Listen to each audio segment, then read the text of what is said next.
The ex-Japanese Prime Minister Shinzo Abe was assassinated after being shot twice during a campaign event in the Nara region of Japan today. Ahead of the elections that Japan is going to see on Sunday, these are elections that are going to be taking place for the upper house. Shinzo Abe was delivering a speech at an event when two gunshots were heard. In the latest information that we have, there were explosives that were found at the home of the suspect, who is now in police custody. The official word coming in from the doctors is that at 12:20 p.m. the ex-Prime Minister was brought to hospital, where he showed no vital signs. They tried to resuscitate him. Blood transfusion was also carried out, but the bullet had penetrated the heart. Shinzo Abe was also shot twice in the neck. At 3:05 local time, 3:05 p.m. local time, Shinzo Abe was declared dead. That on your screens is the exact chronology of events as they unfolded this morning. First, Shinzo Abe giving a campaign speech on the eve of the upper house elections in Japan.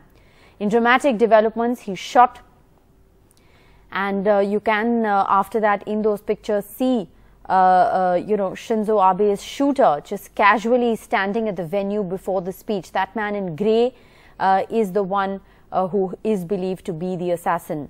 So Shinzo Abe delivering a speech on the street outside a train station in Nara.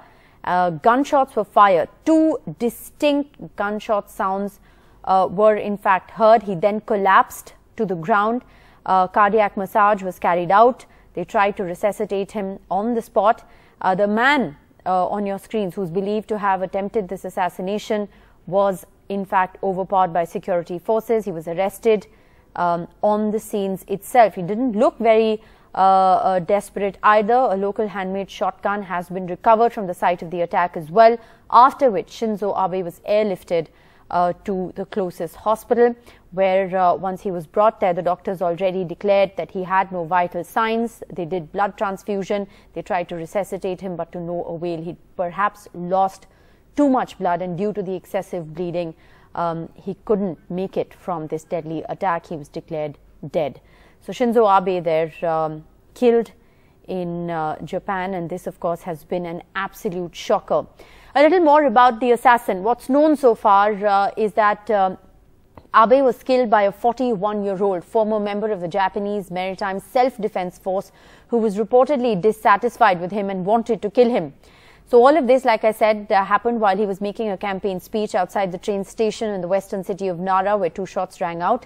Security officials, of course, seen tackling that suspect in a t-shirt and beige trousers. And what followed, of course, was high drama right there.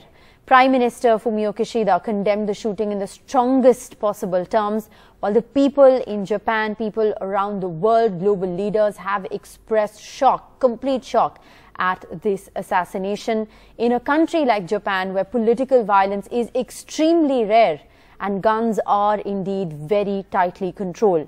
Shinzo Abe was a popular leader in Japan, the longest-serving prime minister, who held office in 2006 for 1 year and then again from 2012 to 2020, when he was forced to step down due to the debilitating bowel condition called ulcerative colitis. Japan, like I said, has some of the world's strongest gun control laws. The annual deaths from firearms in a country that has a population of about 125 million people is regularly in the single figures. These are yearly figures, so in single-digit figures. That's the statistic as far as gun violence in Japan is concerned. Getting a gun license in Japan is extremely hard, even if you're a Japanese citizen. It's a very long and complicated process, even for Japanese citizens, who must first get recommendations from a shooting association. Then they must undergo severe, a lot of stringent police checks, after which you can be given a gun license. But like I've been explaining, the man, 41-year-old man who killed Shinzo Abe, was believed to be from the Japanese Maritime Self-Defense Force, who was reportedly dissatisfied with him. His background and military training would go a long way in explaining why he was able to procure a firearm in a country like Japan in the first place. So that's the chronology of events as it's unfolded. An extremely sad day, not just for Japan, but for the entire world, really.